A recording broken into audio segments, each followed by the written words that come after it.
My name is Ralph Dechend. I'm a cardiologist working at the Experimental and Clinical Research Center, which is a joint venture between the Max Delbrück Center for Molecular Medicine and the Charité, University Medicine of Berlin.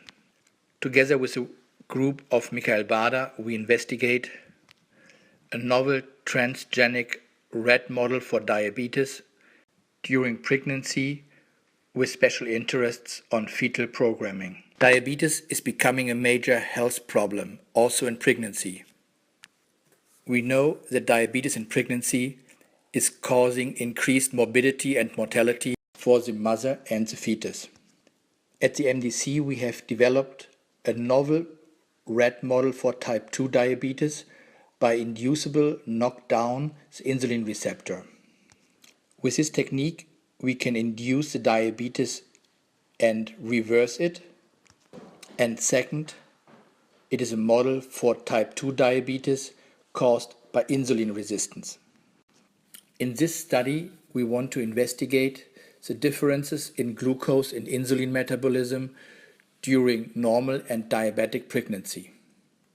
The emphasis of this study was to collect continuous glucose measurements. We used the implantable glucose telemetry so that we can directly measure blood glucose measurements without restraint so that they represent real-time measurements. We used the novel device by DSI. The mating regime is rather unique and complex. So on the right side you see that we used a TET-O female which is insulin resistant and mated it with a wild-type male. During pregnancy, this rat will become diabetic, and 50% of her offspring are also diabetic, which is group 4, but 50% of the offspring in this diabetic pregnancy are wild type, which represents group 3. For the control experiment, we mated a wild type female with a TET-O insulin resistant male. This means that the female will be non-diabetic during pregnancy, and 50% of her offspring will be wild type, which is group 1, but 50% of this normal non-diabetic pregnancy will the fetuses be diabetic or better insulin resistance, which represents group 2. Initially, we characterized the diabetic mother and could show that blood sugar values are elevated, that the HOMA index is pathological, which increased plasma insulin and plasma C-peptide levels. The next slide shows the problem with determining blood glucose measurements by the standard method. The graph shows one pregnant rat over the course of 36 days and the individual blood measurements, and connecting the dots to reveal the data, which are incomplete. With the DSI glucose telemetry implanted in the same rat, you could show how many data points and blood glucose measurements we achieve within these 36 days. The device is implanted on day 0. On day 4, we started with the doxycycline treatment to induce the insulin receptor knockdown. When blood glucose levels achieve values higher than 300 milligrams per deciliter, we started the mating and stopped the doxycycline as soon as we realized that we saw a plaque.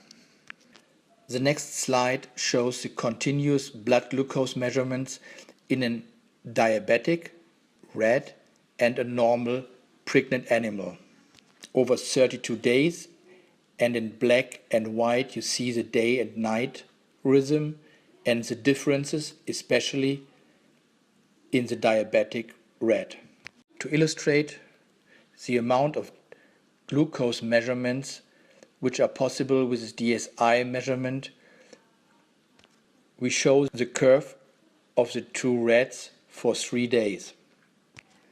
The next slide shows another advantage of the DSI continuous glucose measurements, namely the performance of an intraperitoneal glucose tolerance test. In the red points you see the manual measurements, and the black bars are the continuous glucose measurements, which are much more accurate. The next slide shows the IPGTTs for the complete cohort, again in red the manual measure points of all animals and the median and standard deviations for the whole cohort if we use the continuous glucose measurement. The present study shows that the current blood glucose monitoring is problematic because it is performed in restrained, stressed animals, and the sample collection is limited and sporadic, requiring manual labor. And this results in assumptions which are based on incomplete data. With a new device and continuous blood glucose measurements, we are able to complete accurate blood glucose profiling from freely moving, unstressed animals. At present, we are investigating the blood glucose levels during pregnancy, and the coefficient of variability is so high, especially in the diabetic setting, that a single random measurement is unlikely to be representative for the overall mean of an animal given in the diabetic condition.